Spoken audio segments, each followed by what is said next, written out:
কেউ বলতে পারে, মনে করেন কাফিয়া করলে ইসকালের অনেক মাত্রা তৈরি হয়। কেউ করতে পারে হুজুর এটা তো রসুলের মুজিজা, তাইনের হাত যেখানে লাগছে এনে কুষ্ঠরোগীর হাত খাম করবে, খাম করতে না, রসুলের মুজিজায় বাহিরা রইত আলে তো উঠত, বুঝছেন না আপনারা? এই জন্য তার জবাব আমার সাথে ছোট্ট একটা বাচ্চা, একটা গোলাম কাজ করতো আমার বাড়িতে। একটা ছোট্ট বাচ্চা আমার বাড়িতে কি করতো? কাজ করতো। তার কুষ্ঠ ছিল, সে আমার সাথে এক প্লেটে খাওয়া দাওয়া করতো এবং আমার সাথে একই বিছানায় ঘুমাইতো। তাহলে বোঝা গেল ছোঁয়াচে রোগ আছে। সাহাবীদের দৃষ্টিতে, রসুলের দৃষ্টিতে ছোঁয়াচে রোগ আছে। তাহলে হুজুর ওইটা কেন রসুল বলছেন? তার বড় কারণ হলো মানুষের ঈমান সকলের সমান নয়। সবার ঈমান কি মজবুত? কারো ঈমান একটু নড়বড়ে, ফ্র্যাকচার ঈমান, আর আমার আপনার ঈমান কি এক রকমের হবে? এই সাহেবদের ঈমান আমার আপনার ঈমান কি এক ক্যাটাগরির হবে? বলেন না কেন? এনারা কোর খাওয়া ঈমানদার। চোখের দেখা ভুল, কানের শোনা ভুল, সারা পৃথিবী যা বলে সব ভুল, আল্লাহ রাসূল যা বলছেন সেটাই ঠিক। ঠিক কি ঠিক না?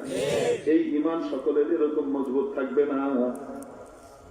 এখন মনে করো তুমি কুষ্ঠ রোগীর কাছে গেলে, না গেলেও তোমার কুষ্ঠ হইতো, ছোঁয়াচে রোগীর কাছে না গেলেও তোমার ছোঁয়াচে রোগটা হইতো, কারণ রব্বুল আলামিন তোমার জন্য এটা বরাদ্দ করে দিয়েছেন, ঠিক কিনা?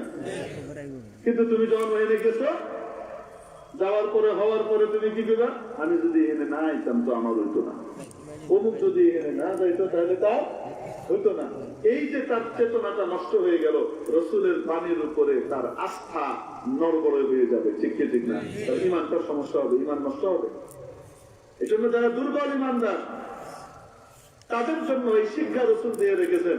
তোমার ঈমান যদি তুমি ঠিক রাখতে না পারো, চোখের দেখা ভুল, নবীর কথা ঠিক, কানের শোনা ভুল, নবীর কথা ঠিক, গোটা পৃথিবীর সকলের গবেষণা ভুল, নবীর কথা ঠিক, সকলে যা বলে তাও ভুল হইতে পারে, নবীর কথা ভুল হইতে পারে না, এটাই ঠিক, এটাই ঠিক। এইরকম মজবুত ঈমান যদি তোমার না থাকে, তুমি আক্রান্ত হলে ওর কাছে গেলে যাওয়ার কারণে ভাই নাই, মাওলা দিয়েছেন তাই হয়েছে, কিন্তু তোমার ঈমানটার মধ্যে নড়বড়ে ভাব চলে আসবে, ঠিক কিনা? দুর্বল ঈমানদারের জন্য তুমি দূরে থাকো, ঈমান বাঁচাও। কি বাঁচাও? দূরে থাকো, ঈমান বাঁচাও। বুঝতে পারে নাই, এটা বলা হয়েছে। নবী করিম আলাইহিস সালাম এখানে আবার আরেক ইশকাল করবে, হুজুর ওমর রাদিয়াল্লাহু আনহুর ঈমান কি তাহলে দুর্বল ছিল? কেমন? আমওয়াসে মহামারী দেখা দিল শামে, ওমর রাদিয়াল্লাহু আনহু ওখানে যাচ্ছেন, যোদ্ধাদের দল, আমির হলেন আহাদুল আশরাতিল মুবাশশারা আবু উবাইদা ইবনুল জাররাহ রাদিয়াল্লাহু তাআলা। উনি হলেন আমির। যখন হযরত ওমর ওই পার্টি ওই দলের সাথে দেখা করার জন্য গেলেন, কাছাকাছি যাওয়ার পরে আমিরকে ইস্তেকবাল করে নেওয়ার জন্য, আমিরুল মুমিনিনকে ইস্তেকবাল করে অভ্যর্থনা জানিয়ে নেওয়ার জন্য, দেখেন না এখানে একবার আসছিলাম বহু বছর আগের কথা, দুপুর বেলায় কায়েদে মিল্লাত আল্লামা সৈয়দ আরশাদ মাদানী মুদ্দাজিল্লাহুল আলী দামাত বারাকাতুহুল আলিয়া হযরত তাশরীফ আনছিলেন। ঠিক কত দূর থেকে আপনাদের এলাকার লোকজন, ডাক্তার সাহেব এবং মুরব্বীরা গাড়ি ভাড়া করিয়া সেই 10, 15, 20, 30টা গাড়ি নিয়ে কই গেছে এবং ওখান থেকে ইস্তেকবাল করে নিয়ে আসছে। আসছে না? আসছে না? আমার এখনো মনে আছে, সুর দিয়ে দিয়ে করতেছিল মাইকে, লাখনাউটের ভক্ত তাকে লাল গোলাপ শুভেচ্ছা, কি করতেছিল, সুর দিয়ে দিয়ে বলতেছিল। আমি হযরতের সাথে ছিলাম খাদেম হিসেবে। এই যে ইস্তেকবালে যায়, এটাও সুন্নাত। কেউ প্রশ্ন করতে পারে, এই বিদআত বর্তমানে সহিহ রোগে আক্রান্ত কিছু লোক আছে, তারা কিসে আক্রান্ত হয়েছে? সহিহ রোগে আক্রান্ত। কথায় কথায় সহিহ রোগ। এজন্য বলতেছি সহিহ প্রয়োগটাও সহিহ হইতে হবে, ঠিক কি না? সহিহ প্রয়োগ গলত হলে কিন্তু এটা রোগ না। কেন? যে কোনো কিছুতে সহিহ, এটা তুই সহিহ বুঝো না, এরা সহিহ বুঝে আল্লাহ রাসূল আল্লাহ আমাদেরকে বোঝার তৌফিক দান করুন। এই সহিহ রোগে আক্রান্তরা হতে পারে ডাক্তার শেষাব বেদাতি, কারণ উনি ও কেন জায়গা কি করছেন, ইস্তেকবাল করিয়ে আনছেন, পয়সা নষ্ট করছেন, খরচ করছেন, ইসরাফ করছেন, বুঝছেন না আপনারা? এই জন্য আপনাদেরকে দেখাইতেছি রাসূলুল্লাহ সাল্লাল্লাহু আলাইহি ওয়াসাল্লাম যখন মদিনা শরীফ তাশরীফ আনছিলেন, তখন মদিনাবাসীরা বাইরে গিয়ে রাসূলকে ইস্তেকবার করে নিয়ে আসছে, ঠিক ঠিক না? এরপরে যখন নাকি আবার আবু উবাইদা ইবনে জাররাহ আমির আহাদুল আশরাতুল মুবাশশারা আশরায়ে মুবাশশারার একজন, এবং তাদের সাথে সবচেয়ে বড় মুফতি যিনি সাহাবীদের মধ্যে, মুফতি আযম মুফতি মুআয ইবনে জাবাল, হযরত মুআয ইবনে জাবাল মুফতি আযম ছিলেন, রাসূলের জামানায় রাসূলের উপস্থিতিতে ফতোয়া দিতেন। এত বড় মুফতি উনিও আছেন। ওনারা সবাই এগিয়ে আসছেন মূল জায়গা থেকে, কাকে ইস্তেকবাল করে নিয়ে যাবে? বেদাত না সুন্নত? তাহলে সহি পার্টি বেদাত আর সুন্নত বেশি বুঝে না রাসূলের সাহাবীরা বেশি বুঝে? সহি পার্টিদেরকে বলছে যে সহি রোগে আক্রান্ত। সময় নাই, তাহলে সহি রোগে আক্রান্তের কিছু ব্যাখ্যা বিশ্লেষণ করতাম। কথা সহি হইলেই হবে না, প্রয়োগও সহি হইতে হবে। আপনার আব্বা আপনার আম্মার কি হন? বলেন না কি হন? স্বামী। আপনার দেশে স্বামী তো বলে। আপনার আব্বা আপনার আম্মার স্বামী, এটা কি গলত কথা না সহি কথা? কেমন সহি? এটা গলত হলে আপনার জন্ম গলত, বলে না? আপনার আব্বা যে আপনার আম্মার স্বামী, এটা যদি গলত হয় তাহলে আপনার জন্ম কি?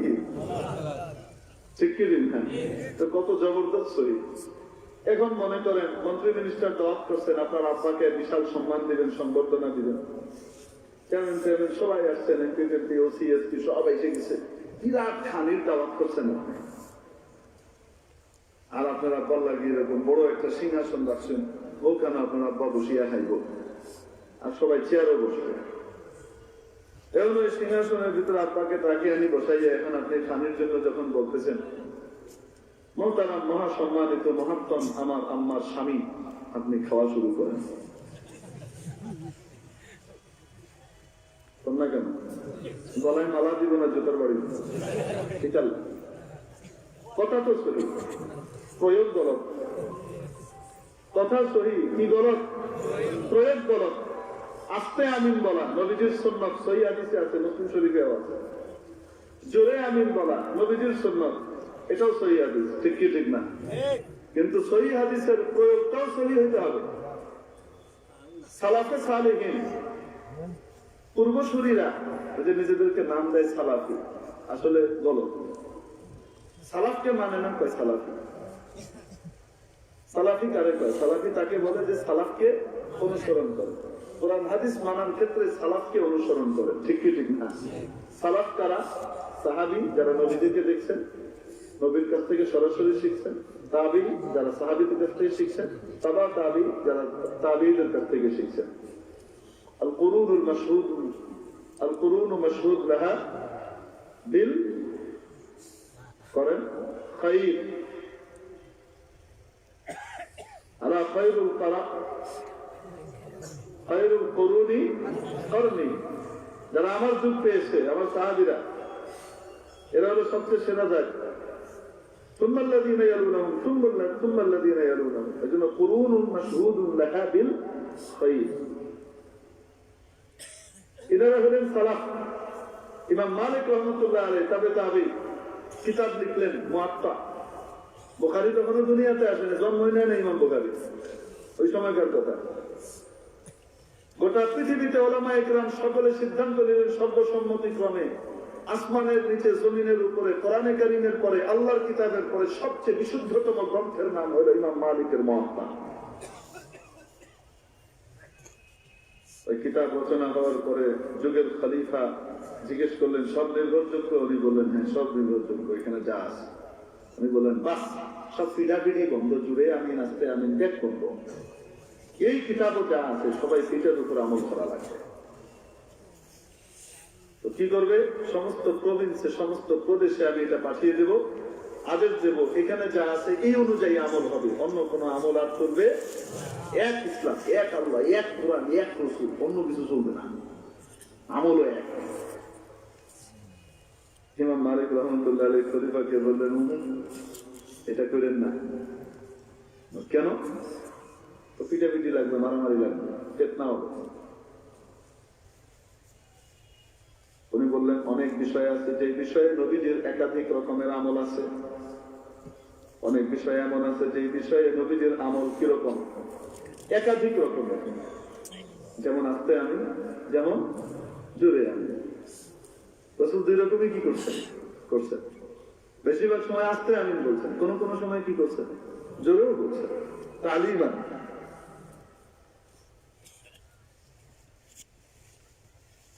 এখন নবীজির আমল এক সাহাবী দেখেছেন, দেখার পরে উনি এখান থেকে দিন প্রচারের জন্য চলে গেছেন কোন দেশে।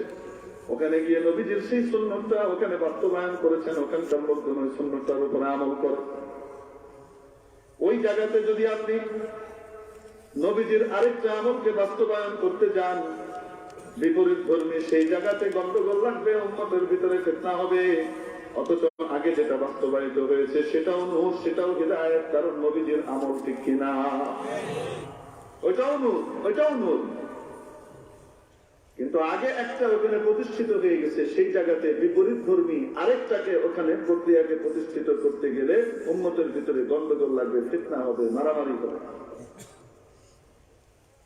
অতএব সহিহ হাদিসের উপরে আমল করার সহিহ প্রক্রিয়া হলো, যেই জায়গাতে নবীজির যেই আমল আগে প্রতিষ্ঠিত হয়ে গেছে সেই জায়গাতে নবীজির সেই আমলটাকেই বহাল রাখার চেষ্টা করা। ওখানে বিপরীতটা বাস্তবায়ন করতে গেলে ফিতনা হবে, এটা গলত প্রক্রিয়া হবে, প্রয়োগ সঠিক হবে না। বুঝতে পারছি? এখন নবীজির আস্তে আমলের হাদিসের, আস্তে আমিনের হাদিসের উপর আমল শুরু হয়ে গেছে। বাংলাদেশ, ভারত, পাকিস্তান, উজবেকিস্তান, তুর্কমেনিস্তান, কাজাখস্তান, তারপরে আপনার পুরা রাশিয়া, রাশিয়ান বেল্ট, ইউক্রেন, তারপরে গিয়ে আপনার ওইদিকে বুলগেরিয়া, তারপরে আপনার তুর্কিয়া, এই সমস্ত অঞ্চলের ভিতরে রাসূল করিম সাল্লাল্লাহু আলাইহি সাল্লামের আস্তে আমিনের যে হাদিস, সেই হাদিসের উপরে, সেই সহিহ হাদিসের উপরে কি চলতেছে, আমল শুরু হয়ে গেছে। মিশর, আলজেরিয়া, মরক্কো, এই সমস্ত জায়গাতে জোরে আমিনের উপরে আমল চলে, ওটাও সহিহ। হারামাইন শরীফাইনে, মক্কা শরীফে, মদিনা শরীফে বড় বড় দুই মসজিদে আস্তে আমিন ওয়ালারাও আছে, জোরে আমিন ওয়ালারাও আছে, ঠিক কি ঠিক না? যে যার মতো আমল করতেছে, কোনো গন্ডগোল নাই, ঠিক কি ঠিক না? ওখানে যেহেতু সবাইকে আসতে হয়, তো ওখানে অন্য জায়গার বিধান হবে না। এখন কতদূর হলে তো সব জোরেই পায় ভাই, 10,000 মানুষ ধরে আমিন পেয়েছে, আর 1 লক্ষ মানুষ চুপ করে আসতে আমিন পেয়েছে। 1 লক্ষটা শোনা যাবে? শোনা যাবে 1 লক্ষটা? এটা তো শোনা যাবে নাকি? আসতে আমিন বলা বলবে আমরা আসতে পারছি, এটা বলবে।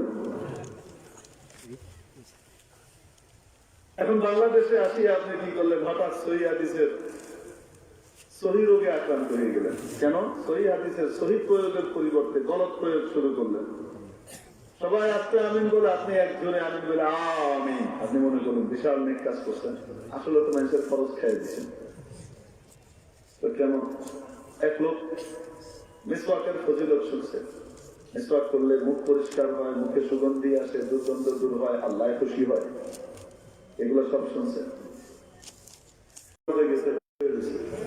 এখন মসজিদের দিকে দখলুল মসজিদ শুরু করছে, সেজদায় গেছে, পাশে আরেকজন সুন্নত আদায় করতেছে, উনি দাঁড়ানো সেজদা থেকে। এখন সে যখন উঠিয়া দাঁড়ায়, তখন তার মিসওয়াক বাইরে গেছে, এরকম দান্দা। সে উঠার সময় পাশের মানুষ যে দাঁড়াইয়া নামাজ পড়ে, তার লুঙ্গি তলায় লাগিয়ে গেছে। এখন যখন টাইম দাঁড়াইছে, টাইম যখন দাঁড়াইলা, কোথায় একলা দাঁড়াইলা, পাশের মানুষের লুঙ্গি উদ্ধার করাই দিলা। সুন্নতটা একটা বাস্তবায়ন করতে গেছে, সুন্নতের গলত প্রয়োগ করতে গিয়ে কি করে দিছে, আরেকজনের খরচ খেয়ে দিছে।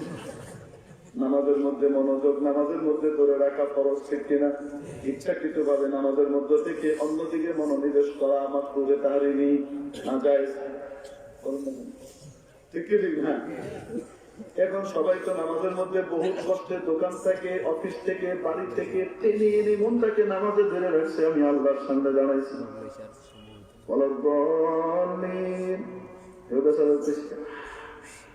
সেই হাদিসের উপর আমল করছে আস্তে করে। আর আপনার জুড়ে একটা গেলে আমি কি রে আমি কি টাইম অ্যাপ্লাই করলে আমি আমি কই না এটা বুঝছেন। এই যে নামাজের আপনি ফরজ নষ্ট করে দেন আমিন একটা মেয়ে আছে সুন্নত তো হাদিস তো সহি, কিন্তু হাদিসের প্রয়োগটা সহি হয়েছে না গলত হয়েছে? সালাফে সালেহিনের পদ্ধতিতে হয়েছে না সালাফে সালেহিনের উল্টা পথে হয়েছে? সালাফের বিপরীত ধর্মী কাজ করে আর নাম দেয় সালাফি। আল্লাহ আমাদেরকে বোঝার তৌফিক দান করুন। এই জন্য মসজিদে গিয়ে জোরে আমিন মানেন কি করেন আপনার আমিন করা জুড়ে শখ। আপনি জান না সৌদি আরবে যখন আপনি নামাজ আদায় করবেন ওইখানে কোনো আস্তে আমি বলার দুই পাশে নাই। আপনি নামাজ পড়তেছেন হারামাইন শরীফের দুই রকমের লোকই কি করে, ওই দুই এলাকার লোকই আছে। যে এলাকায় আগে আমিন আসতে শুরু হয়েছে, যে এলাকায় আগে আমিন জোরে শুরু হয়েছে, দুই এলাকার লোকই তো আছে। তো তারাও সব একসাথে আসবেন। আপনার মন চাইছে আপনি একটু আস্তে করে একদিন আমল করে নিন জোরে আমিনের হাদিসের উপরে আমিন এনে মারতে এসে না এনে করবেন, ফিতনা হবে, মসজিদের ভিতরে গন্ডগোল লাগবে, বাপের গোলায় মারামারি লাগবে, আর বাপের আদব রক্ষা করা খরচ এটাও ছাত্র ছেলে বিলে যাবে। ঠিক কি ঠিক না? পিঠে লাগবে, মসজিদ আলাদা হয়ে যাবে। আল্লাহ আমাদেরকে 1 টাকার তৌফিক নসিব করুন সহি তরিকায়। এই জন্য বলতেছিলাম ওই যে হযরত আবু উবাইদা ইবনে জাররাহ রাদিয়াল্লাহু তাআলা আনহু, হযরত মুআয ইবনে জাবাল রাদিয়াল্লাহু তাআলা আনহু ইস্তেকবালের জন্য আসলেন কার কাছে? আমিরুল মুমিনিনকে অভ্যর্থনা জানিয়ে নিয়ে যাবেন দূর থেকে অভ্যর্থনা জানিয়ে সম্মানিত মানুষকে নিয়ে যাওয়া, এটা কি বেদাত না সুন্নাত? সহিহ রোগে আক্রান্ত ওলারা ওনাকে বেদাতি বলে দিলেন। এই জন্য ফাঁকে কথা এলো কেউ পছন্দ না হইলে স্পাঞ্জ, সমস্যা নেই। এখন ওনারা সব হালত শুনাইলেন, পুরা এলাকা জুড়ে বিশাল প্লেগ চলতেছে, দলে দলে মানুষ মারা যাচ্ছে, মহামারী দেখা যাচ্ছে। আমিরুল মুমিনিন মশওয়ারা করলেন যাবেন কি যাবেন না। কেউ বললেন যান, কেউ বললেন যান না, দরকার নাই, আপনি তো ওখানে নেসেসারি না। আপনি গেলে ডাক্তার, আপনি নার্স, আপনি আপনি না গেলে ওখানকার মানুষ আরো মারা যাবে, আপনি গিয়ে তো লাভ নাই, দরকার নাই দেওয়া। যাক আমিরুল মুমিনিন ফয়সালা করলেন যাবেন না, চলে আসবেন। কি করবেন? চলে আসবেন। এবং ওইটাই ফয়সালা করলেন। আমি সংক্ষেপে বলতেছি। এখন যদি কেউ প্রশ্ন করে আপনি যে বললেন দুর্বল ইমানদারের জন্য বলা হয়েছে দূরে থাকতে পালাইতে, আমিরুল মুমিনিন হযরত ওমর কি দুর্বল ইমানের ছিলেন? উনি কেন দিলেন? বুঝছেন না? এই জন্য ইশকাল প্রশ্ন উত্তর। আমিরুল মুমিনিন ওমর তখন ব্যক্তি ওমর নন, গোটা মুসলিম জাহানের অধিপতি। ঠিক কি ঠিক না?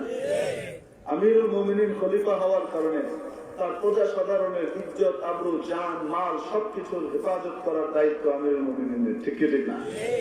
জান মাল ইজ্জত আবরু হেফাজতের যেমন দায়িত্ব, তাদের ইমানের হেফাজতের দায়িত্ব আমিরুল মুমিনিনের। বলেন না কেন? এখন আমিরুল মুমিনিন ওখানে গেলেন, ওখানে ওনার সাথীদের কারো হয়ে গেল বা ওনার হইল, প্রজা সাধারণের ভিতরে অনেক দুর্বল ইমানেরও আছে, তারা কেউ যদি ওখানে না যাইতো তাহলে হইতো না। তাহলে কি হবে? রাসূলের বাণীর উপরে তাদের আস্থা এবং বিশ্বাস দুর্বল হয়ে যাবে। ঠিক কিনা? তাই তো ব্যাপার। এই জন্য আলেম ওলামারাও বলেন মাঝে মাঝে মাস্ক করতে চাও করো, মাস্ক করতে চাও করো, কিন্তু এই জন্য না যে ছোঁয়াচে রোগ আছে, এই জন্য যে তোমার ইমান বাঁচাও। বুঝতে পারিনি কিসের জন্য? ইমান বাঁচাও। আর যদি তোমার ইমান মজবুত হয় আলহামদুলিল্লাহ, দরকার নাই। বুঝছেন না? আপনারা না বুঝেন নাই? নবীজি সাল্লাল্লাহু তারপরে তো আবার উনি আরেকটা কাজ করছেন। কি? ওখানে হযরত আবু উবাইদা ইন্তেকাল করলেন, মুআয ইবনে জাবাল রাদিয়াল্লাহু আনহু উনিও শহীদ হয়ে গেলেন প্লেগে। তারপরে আমির হলেন আরেক সাহাবী, উনি তো সবাইকে ভাগ করে ফিরে দিয়ে দিচ্ছেন। জি নেই, উনি ভাগ করে ফিরে দিয়ে দিচ্ছেন তা না। হযরত ওমর আবু উবাইদাকে প্রথমেই এই আদেশ দিছিলেন, বদ্ধ জায়গার ভিতরে নির্মল বাতাস পাওয়া যায় না, খোলা আবহাওয়ায় নিয়ে যাও। পুরা টিমকে ফৌজকে খোলা আবহাওয়ায় নিয়ে যাও যেন নির্মল বাতাস পায়, তাহলে আশা করি তাড়াতাড়ি ভালো হবে। ঠিক কি ঠিক না? নিয়ে যাও। জায়গা খোঁজা হচ্ছিল, পাওয়া যাচ্ছিল না। পরবর্তী আমির যখন জায়গা পেলেন তখন উনি ছোট ছোট দল করে দিলেন, 20-25 জন 30 জনের দল করে করে বলে দিলেন, তোমরা এই টিলায় উঠে যাও, তোমরা এই টিলায় উঠে যাও, তোমরা এই টিলায় উঠে যাও, তোমরা এই টিলায় উঠে যাও। ওটা কি সোশ্যাল ডিস্টেন্স? আমরা যেটাকে 3 হাত দূরে থাকি ওইটা? 20-25 জন সব মিলে মিলে কি করো, একসাথে এখানে উঠো, এখানে উঠো, এখানে উঠো, আলাদা আলাদা থাকো, যেন নির্মল বাতাস পাওয়া যায়। উনি যখন বয়ান করছিলেন, প্রথম বয়ানের ভিতরে দাঁড়িয়ে উদাহরণ দিয়েছিলেন, দেখো এই রোগ এইগুলা হলো, এই মহামারী এগুলা হলো কান্নারিল মুস্তাইলা, প্রজ্বলিত আগুনের মতো। আগুন যেমন একটা থেকে আরেকটা, একটা থেকে আরেকটা ধাই ধাই করে ছুটে, এগুলো এরকম একটা থেকে আরেকটা যায়। উনি যখন এই বয়ান দিলেন, সাথে সাথে হযরত আবু ওয়াসিলা রাদিয়াল্লাহু তাআলার সামনে ছিলেন, উঠে দাঁড়ায় গেছিলেন। দাঁড়ায় গিয়ে কি বলছেন? কাযাবতা আল্লাহ, আল্লাহর কসম তুমি ভুল করেছ। কিসবের এক মানা কি? গলত বলা, ভুল বলা। সাহাবীর শানে, এজন্য আমরা এই তরজমাই করব। কিসবের সালাত করি তরজমা আমরা করব না। কাযাবতা আল্লাহ, তুমি ভুল বলেছ। সাহিবতু রাসূলুল্লাহ সাল্লাল্লাহু আলাইহি ওয়াসাল্লাম ওয়া হিমারি খায়রুম মিনকা, আমি রাসূলের সোহবত দীর্ঘদিন পেয়েছি, ওনার মেজাজ মর্জি জানি, তুমি জানো না, তুমি সবকিছু জানো না, তুমি সামরিক ভাবে বড় ক্ষমতা রাখো, পাওয়ারফুলের জন্য তোমাকে এখানে আমির বানায় দেওয়া হয়েছে, সামরিক জেনারেল হয়ে গেছে বলে মনে করো না, ইসলামেরও জেনারেল হয়ে গেছে। ইসলামের এলেমের ভাগ বেশি আলেম ওলামাদের কাছে, ঠিক কিনা? উনি বলছেন, আমি ওই সময় রাসূলের সোহবত নিয়েছি, রাসূলের সাহাবী হয়েছি, যখন আমার গাধাটাও তোমার চেয়ে ভালো ছিল, কারণ আমার গাধা হলো একজন সাহাবীর গাধা, তুমি কাফের। তুমি রাসূলের সোহবত কম পেয়েছো, মাত্র 4 বছর পেয়েছো, 3.5 বছর থেকে 4 বছর পেয়েছো, আর আমি রাসূলের সোহবত পেয়েছি দীর্ঘ সময়। আমি জানি ছোঁয়াচে রোগের ব্যাপারে রাসূলের বর্ণনা। আল কামিল ফি তারিখ পড়ে দেখেন, আল বিদায়া ওয়ান নিহায়া পড়ে দেখেন, সব আছে। মেরে মুহতারাম দোস্ত আছে, যে বুজুর্গ বলছিলেন, মানে এই বিবরণীতে এইভাবে নাই, যেভাবে ধারাবাহিক বলতেছি এটা নাই, এটা এক এক জায়গা থেকে এক একটা লইয়ে দিতেছি আপনাদের। রাসূল করিম সাল্লাল্লাহু আলাইহি ওয়াসাল্লামের আদেশ, মহান বাণী তিরমিজি শরীফের গালিবান 1001 নম্বর হাদিস, বাম দিকের পৃষ্ঠার ভিতরে মাঝামাঝি হাদিস। রাসূল সাল্লাল্লাহু আলাইহি ওয়াসাল্লাম বলেন, আরবাউন ফি উম্মতি মিন আমরিল জাহিলিয়াতি লা ইয়াদাহুন্নান নাস, আমার উম্মতের মধ্যে 4টা জিনিস জাহিলি যুগে, জিনিসটা জাহিলি যুগে আমি অবনতন করে গিয়েছি, কিন্তু আমার উম্মতের কিছু মানুষ আছে তারা ছাড়বে না, ধরেই রাখবে। কিন্তু এই কাজটা কি? জাহিলি কাজ। তার ভিতরে বইলে একটা নবীজি বললেন, আল আদওয়া, সংক্রামক ব্যাধির চেতনা, সংক্রামক ব্যাধির চেতনা, ছোঁয়াচে রোগের বিশ্বাস, এটা হলো জাহিলি যুগের চেতনা। আমি যতই বলি না কেন, তোমাদের মধ্যে কিছু মানুষ আছে দুইটা ফিরে এদেরই দূরে রাখবে। বুঝতে পারেনি? নবীজি উদাহরণ দিয়ে বললেন, 100 উট চলে বেড়াচ্ছে, সেখানে একটা উট আসলো বাইরে থেকে, চুলকানিওয়ালা উট, বাকিগুলার হয়ে গেল, তো বলবে যে এইগুলোর কারণে আসে। বুঝতে পারছি না? বলছি না? এখন বলেন দেখি, ছোঁয়াচে রোগ আছে? আছে? নাই? আছে? করোনা যদি ছোঁয়াচে হয়েও থাকে, আল্লাহ রাসূল বলেন নাই, ঠিক কি ঠিক না? করোনা আছে সেটা ভিন্ন জিনিস, কিন্তু করোনা ছোঁয়াচে হতে পারে না, কারণ নবীজি না করেছেন। বিশ্বাস করতে সমস্যা আছে কিনা? আমার কাছে বলতে আইসেন না যে কাশ্মীর রহমতুল্লাহ আলাইহির এই মত, হযরত থানভী রহমতুল্লাহ আলাইহির এই মত, মনে রাখবেন হযরত থানভী, হযরত কাশ্মীরি, হযরত গাঙ্গুহি রহমতুল্লাহ আলাইহি তাফাক্কুহের দ্বারা কি ছিলেন? মুতাআসসির ছিলেন। হযরত গাঙ্গুহি রহমতুল্লাহ আলাইহির এই ক্ষেত্রে তাবিলের আরেকটা মত আছে, কিন্তু দেওবন্দের মূল ধারা ইমাম কাসেম নানতবীর মাধ্যমে, ঠিক কি ঠিক না? হযরত নানতবী রহমতুল্লাহ আলাইহির কাছ থেকে উলুম ও ফুনুন যেটা হযরত শেখুল হিন্দ রহমতুল্লাহ আলাইহি পাইছেন, শেখুল হিন্দ রহমতুল্লাহ আলাইহি হলেন গোটা দেওবন্দের দেওবন্দিয়তের তর্জুমান। আর শেখুল হিন্দ রহমতুল্লাহ আলাইহির বাণী পড়ে দেখে আল আরফুস সাজির মধ্যে বাম দিকে তিরমিজি শরীফের ভিতরে শেখুল হিন্দ রহমতুল্লাহ আলাইহি পরিষ্কার ভাবে কি করছেন? আদৌ আর মোকাম্মল মুতলাকান ইতলাকের সাথে নফি করছেন যে নাই। রেস্কাল করেন সিলেট আলিম ওলামার জায়গা তো, এই জন্য সোয়ালে মুকদ্দরে জবাব দিয়ে দেওয়া দরকার, মিলে মুশকিল খেস লাগে। মেরে মুখতারাম দোস্ত আজিজ ও বুজুর্গের জন্য বলছিলাম, সমাজের রোগ আছে না নাই?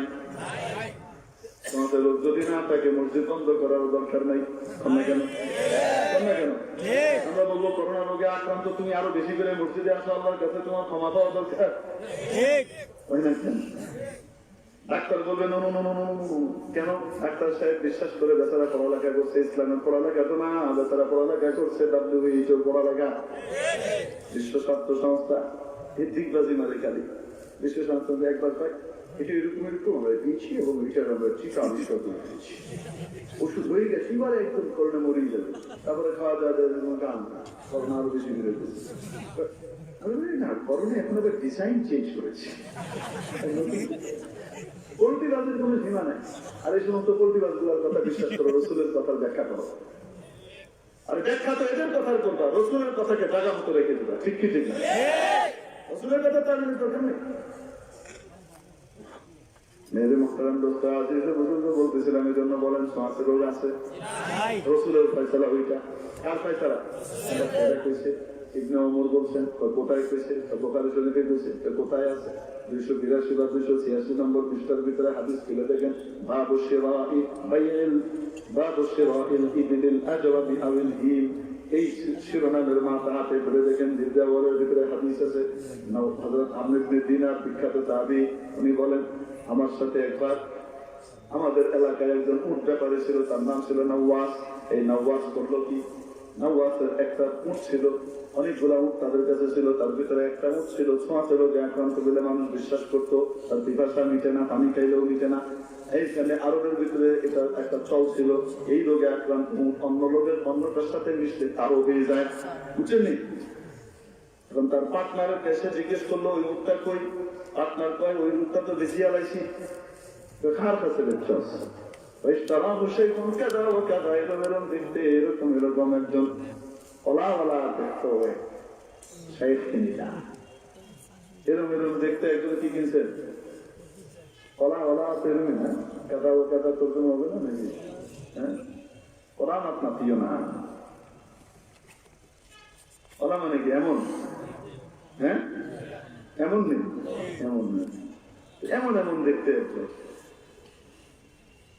ওই হাত বলবো, আর তুই করছিস কি? হুজুরের কাছে পচা মাছ বেঁচে দিস, আর পচা মাছ বেচার লাগিয়ে আর লোক পাইছিস না, প্রত্যেকটা লোক কাছে দেখছ, সব শেষ। ব্যবসার মধ্যে বাস করলো, বুঝছেন না? ফকির আপনার ভিক্ষা করতে হুজুরের নিতে পাইছিস, আর তুই বাসে উঠার কাছে দেখছিস, ইবনে ওমরের মতো ধরে কথা সাহাবীর কাছে, তাহলে কি করা?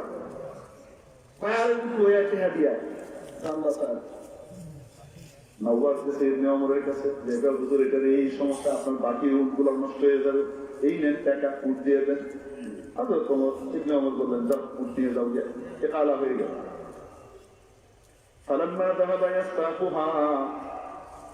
যখন নওয়াস তার উটটাকে নিয়ে রওনা দিয়ে দিলেন, ওই রোগাক্রান্ত উটটাকে নিয়ে রওনা দিলেন, সাথে সাথে ইবনে ওমরের একটা কথা মনে পড়লো, দাঁড়িয়ে গেলেন এবং বললেন, দাহা, ওটা রেখে যাও। কি করো? রেখে যাও। কেন? রাদিতু বিকাদা'i রাসূলিল্লাহি সাল্লাল্লাহু আলাইহি ওয়াসাল্লাম লা আদওয়া। আমি রাসূলের জাজমেন্টের উপরে, রাসূলের ফয়সালার উপরে, রাসূলের ডিসিশনের উপরে, রাসূলের সিদ্ধান্তের উপরে আমি পরিপূর্ণ আস্থা রাখি, বিশ্বাস রাখি, আমি সেটাতেই সন্তুষ্ট। রাসূল বলেছেন, সংক্রমণ নাই, সংক্রামক রোগ নাই, অতএব আমার এই উটের দ্বারা আর কারো হবে না, তুমি রেখে যাও। বুঝতে পারেনি? তাহলে সংক্রামক রোগ আছে? মসজিদ গুলো বন্ধ হয়ে গেল, মাদ্রাসা বন্ধ হয়ে গেল, সবকিছু বন্ধ হয়ে গেল। মেরে মুহতারাম দোস্ত, লক্ষ্য করে দেখেন, আলেম ওলামা চেষ্টা করলেন, না রে না, এটা তো বড় বিপদের কথা, ফেলে যাচ্ছি আমরা কি দিছি, এলে তো বড় বিপদ। আল্লামা নূর হোসেন কাসমি রহমাতুল্লাহ আলাইহি শীর্ষ আলেমদেরকে নিয়ে বাড়িধারা মাদ্রাসায় বৈঠক ডাকলেন এবং আলোচনা করে সিদ্ধান্ত নিলেন, যে কোনো মূল্যে মসজিদ খোলাইতে হবে, মাদ্রাসা খোলাইতে হবে, নাইলে আযাব আসবে। আল্লাহ রাসূলের কথার উপর থেকে আমরা নড়তে পারবো না। যাই হোক, আলোচনা হলো, সরকারের সাথে কথাবার্তা শুরু হলো। মরহুম আব্দুল্লাহ সাহেব ধর্ম প্রতিমন্ত্রী আলেমদের সাথে ভূমিকা রেখেছেন গুরুত্বপূর্ণ। প্রধানমন্ত্রীকে উনি বিষয়টা আলেমদের কথাগুলো বুঝাইলেন। প্রধানমন্ত্রী বললেন ঠিক আছে, খুলে দেন, 5-10 জনের বাইন্ডিং রাখার দরকার নেই।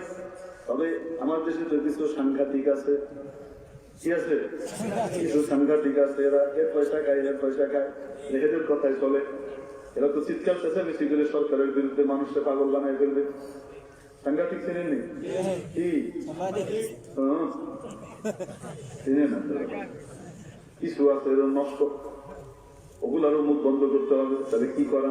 ওই একটা কাজ করে, ওই স্বাস্থ্যবিধি মাইনে পেয়ে দেন, 3 ফিট দূরে দূরে হারাইব। প্রথম 5 ফিট দূরে দূরে তলার কথা, এগুলো 3 ফিট দূরে দূরে মসজিদে খোলা, দাঁড়ায় মসজিদ খোলার ফায়সালা হয়ে গেল। কন্যা জ্ঞান মসজিদ ফিরে গেল, 2-3 সপ্তাহ যায় নাই, পাবলিক আর 3 ফিট রাখে না, ফাঁক বন্ধ করে দিচ্ছে। কন্যা জ্ঞান। আর যে কোনো বিপদ আপদে সাহায্য চাইতে হবে কার কাছে?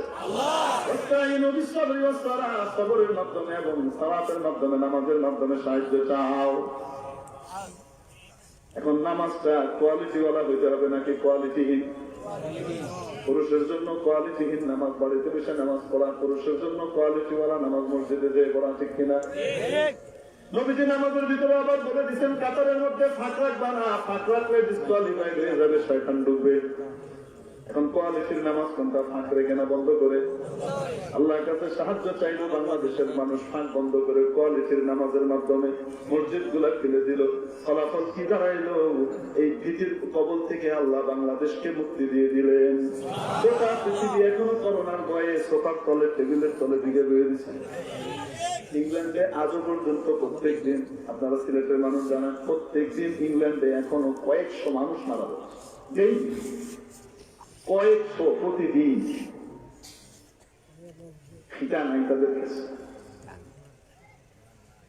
সৌদি আরবও ভয় পেয়ে গেল, কারণ সৌদি আরবের আলেমরার কথা বাদশারা শুনে না। বাদশাহ একটা হয়েছে এখন, চিনেন তার এলাকায়, সহি কথা কইলে চোখ গলা কিছু দিন বন্দি করে দিয়ে দে, তুই কি করবে? ঠিক আছে, তুই যা তাই কর। মসজিদ বন্ধ করে দিয়ে দিল। আল্লাহ তাআলা এখন সৌদি আরবকে এর থেকে মুক্তি দেয় না, এই ভয় থেকে মুক্তি দেয় না, ঠিক কিনা? আপনার চারিদিকে 3 দিকে ভারত তাকায় দেখেন, তারাও খাটের তলে, আলমারির ভিতরে হেনে হেনে দিকে রয়েছে, যেন করোনা কি আছে। অথচ রব্বুল আলামিন এই ছোট্ট দেশের ভিতরে তারা যেহেতু পরীক্ষায় পাস করছে, কি করছে? আল্লাহর ঘরের দিকে তরুণ হচ্ছে, নামাজের পরিমাণ বাড়াইছে, মসজিদের ভিতরে কোয়ালিটির নামাজ শুরু করে দিচ্ছে, মসজিদ মাদ্রাসা খুলে দিচ্ছে। সবার আগে বাংলাদেশ থেকে, পৃথিবীর মধ্যে থেকে দেখেন আপনি কি করে দিচ্ছে, করোনার ভয়কে দূর করে দিচ্ছে। এখন আপনি যান শপিং মল গুলাতে, যান বিভিন্ন জায়গায় যান, আপনি বুঝবেনই না বাংলাদেশে করোনা আছে। শুধু যে মাস্ক বিক্রেতা, মাস্কের যে ব্যবসা, এই ব্যবসায়ীরা আর অনলাইন ব্যবসায়ীরা, এটা সারা বাংলাদেশে করোনা দিয়ে গেছে। করোনা দিলে এগুলো তো মানুষ দোকান দিয়ে কিনবো, অনলাইন দিয়ে কিনবো না। বুঝলেন? তাও ব্যবসাওয়ালা এদের দামটা করছে, করোনা আছে। আগে শপিং মল গুলাতে যেতে গেলে ওই বাপরে বাপ টাকায় মাস্টার্স করে তারপর ঢুকতে হইত। এখনো ঢুকে, ওই লাইন করে ঢুকায়, মাস্টার্স করে ঢুকে। ঢুকার পরে কি দেখা যায় জানেন? মাস্ক আর না হে মুহে নাই, মাস্ক সব লক খায়। কেউ মাস্ক ফেলে লেছে আর কেউ কি করতেছে, লক খায়। তার মানে কি করোনার ভয় আছে? ভয়টা আল্লাহ উঠাই নিচ্ছেন। কেন? পাস করছে পরীক্ষায়, কি করছে? আল্লাহ উঠাই নিচ্ছেন। আর যে সাইকেল কি একটা থাকতো, ওই যে ঢুকতে হইতো, ফুল ফিরে কি জানি গায়ে মারতো, পানির মতো এখন ওই ভিতর দিয়ে যাইতো, কিন্তু কিছু বাইরে না, জিগের কিছু বাইরে না, যে নষ্ট। খামাখা সরকারি ভাবে করোনার আপনারা দিয়ে রাখছেন। করোনা তো নাই, ঠিক সারা পৃথিবীতে আছে, বাংলাদেশে নাই। আর একটু যা আছে, একটু যা আছে, বয় তো একদমই নেই।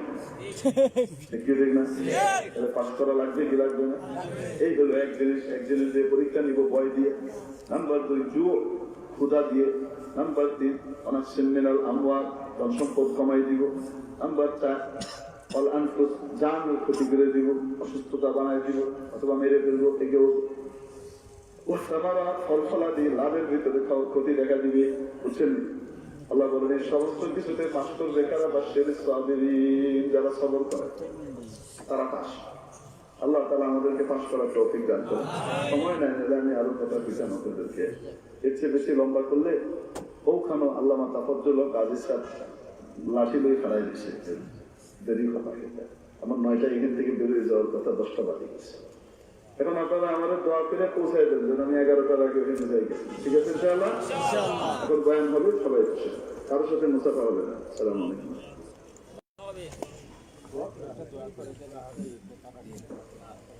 اللهم صل على سيدنا مولانا محمد। আয় আল্লাহ এই মজলিসকে কবুল করে নেন।